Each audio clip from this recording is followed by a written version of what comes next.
Christopher Catalogo is the California bureau chief at Politico. Cornell Belcher is a Democratic strategist and pollster and an MSNBC political analyst. Good to have both of you here. So Christopher, Politico reports that Governor Newsom, quote, "his rhetorical posture vis-a-vis Trump embodies a more chastened version of resistance." In Fresno last week, part of a tour to red-tinged California, he was combative and conciliatory, often in the same breath. Take a listen. We know what happened the last time Donald Trump was president.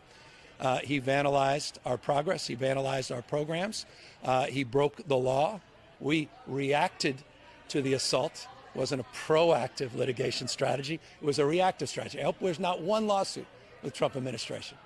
As I said, open hand, not a closed fist.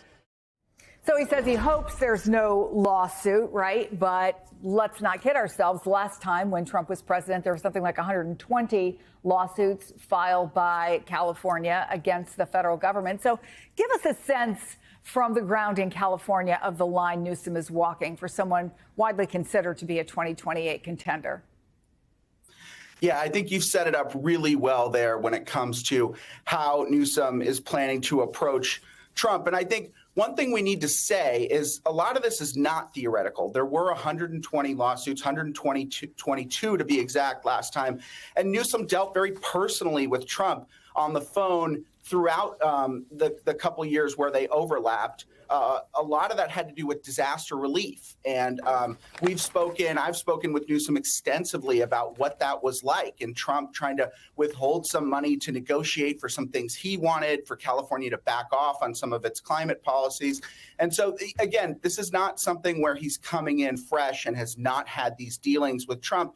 You also look at how Trump has dealt with Newsom. I mean, Newscum, the nickname that Trump used for Newsom, that was sort of almost a throwaway line in almost all of his rallies down the stretch. So he's very familiar with Newsom.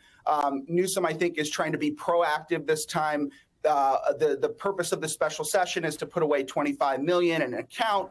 Last time, I think they spent at least $42 million in California on these lawsuits. And the argument that Newsom and the state are making is that so much money is on the line here for the state, and that this is basically an investment. You spend 25 on lawsuits, you then free up or basically make available to the state a bunch of money from the federal government, whether it's on climate issues, whether it's on health care, whether it's on disaster relief, even on issues of grants for local law enforcement who don't want to participate with the federal government in deportation raids. And that money could be taken away by the Trump administration. So there's a ton of money at stake here. I know that 2028 looms, and certainly Newsom is walking that fine line now. But we'll see. Once Trump takes office, once Trump is there taking these actions, there may be, this is, the most anti-Trump state in the union.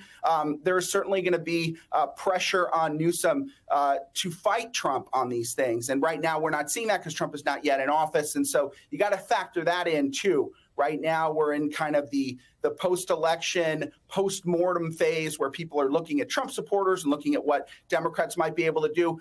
Some of that might go out the window once Trump is in office and once Trump is taking actions that are deeply unpopular with Democrats.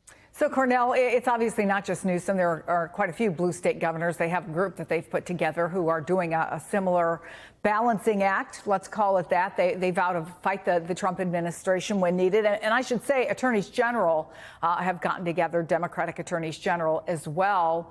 But if you really are serious about thinking about running for president in 2028, do you essentially have to start figuring this out now? Yeah, well, Chris, it's crazy that we're talking about 2028 right now, but that's how. But they're thinking about it. No, you're absolutely right. It never stops, and people are starting to position themselves now to do it. Look, I think a lot of before 2028, I think there's going to be a midterm I think there's going to be a midterm that's going to be really important for Democrats. Look, I've seen this cycle back and forth. Like, he won in 2016, and then Democrats had an overwhelming victorious midterm election. And look, I think you'll see some state races coming up, as well as midterm races that are coming up, and you'll see some positioning. But yeah, I'm not surprised at all that Democratic governors and AGs are putting together policies and plans to sort of fight for their values. And what the opposition party has to do, and look, Democrats are the opposition party now, is, lay out what our values are and then go out there and fight for our values. So I don't begrudge any of the governors or the AGs for doing that, because that they're doing, Chris, what the opposition party should be doing, is taking a stand and fighting for their values.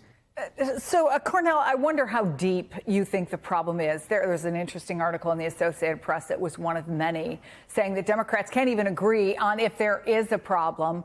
Look, I mean, there is no leader in place, right? I mean, Kamala Harris lost. Joe Biden is on his way out. Now he's in the middle of a pardon controversy. But is there any consensus that you hear among folks that there is a serious problem? Are they looking to a new DNC chair to start paving the way? What's the path? What's the path toward a successful midterm?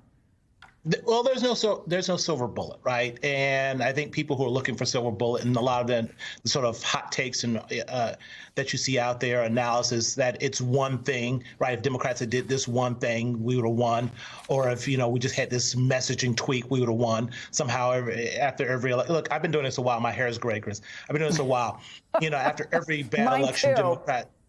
After every bad election, it's, if we just had a better economics message, we would have won, right? I've been hearing that for a couple of decades. Look, I work for a guy by the name of Howard Dean, who in 2004, Karl Rove Republicans were talking about a permanent Republican majority.